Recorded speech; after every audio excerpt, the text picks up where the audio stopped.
with Peter Max to discuss creativity with him and how it affects children's lives. How would you define creativity in your own words? Well, creativity for me is something that happens very freely. It becomes sort of a loose dance. It's kind of like modern jazz. It's like taking a stroll in the park. It's like playing with your hands in the sand without even looking at it. That's what creativity is. It has to be inspired.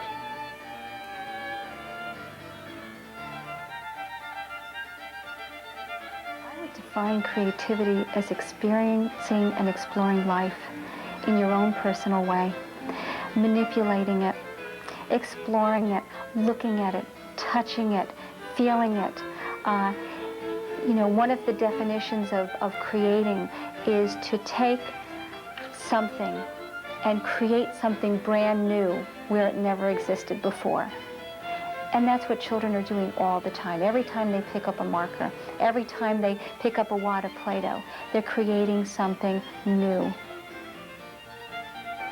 I think that art with young children can't be taken too lightly. We tend to look at it and get stacks of that artwork and think, oh, what am I going to do with this? And want to just, get rid of some of it. Some of it has real meaning to the children. Some of it has no meaning at all. Children learn through their senses, all of their senses, and creative art experiences are just part of that learning and growing. It's that freedom to move, to explore the world in different ways. Art is the universal language. It speaks every language. It has no sentence structure. It has no grammar. Children can express themselves in art spontaneously, immediately. It is simply there for the child to grasp, to utilize, to create, to achieve, and help children develop their creativity by giving them the tools with which to work. And also, most important, is to encourage them with positive reinforcement when they make an effort. Reinforce what they do. When a child draws, say how good it is. Say how wonderful it is. Ask the child to explain in his or her terms what they have created. In this way, you'll build self-esteem, not only creativity. In this way, you'll build personality as well as technique. Children are affected in all areas of development by their art.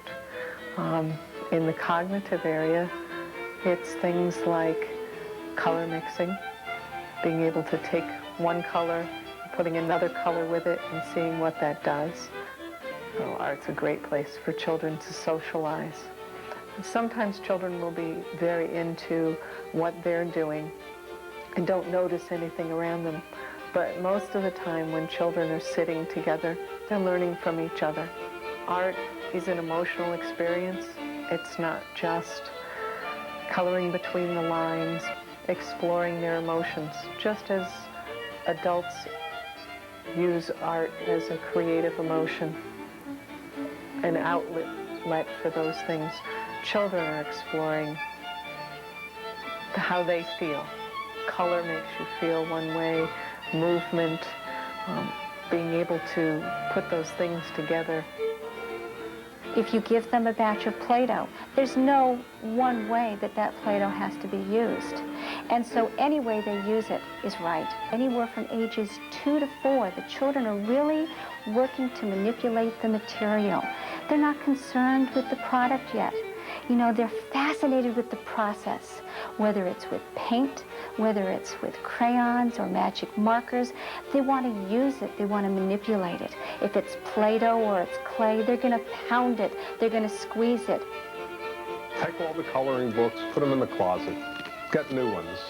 The new ones should have no predetermined shapes, no predetermined ideas of what a shape should be, but rather the coloring book should encourage them to express themselves and draw an egg, draw a tree, without any predetermined lines. In this way, the child acts spontaneously. In this way, the child expresses him or herself through color, through feeling, And what is on the paper really belongs to them. It's no one else's.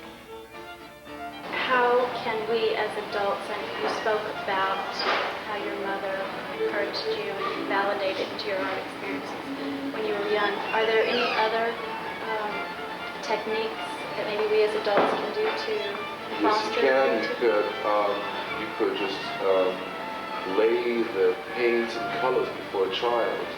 You compliment the child on the line work, on the shapes, on the nice drawings, on the color combinations, on the very nice brush strokes, and lots of oohs and ahs again is what's necessary to make a child feel the importance of what the child has just done. And the other thing is take children to museums, give them art books, let them copy art books, comic books, everything that has color inspires a child. The Picassos, Dalis, and Rembrandts of tomorrow are in the preschools of today.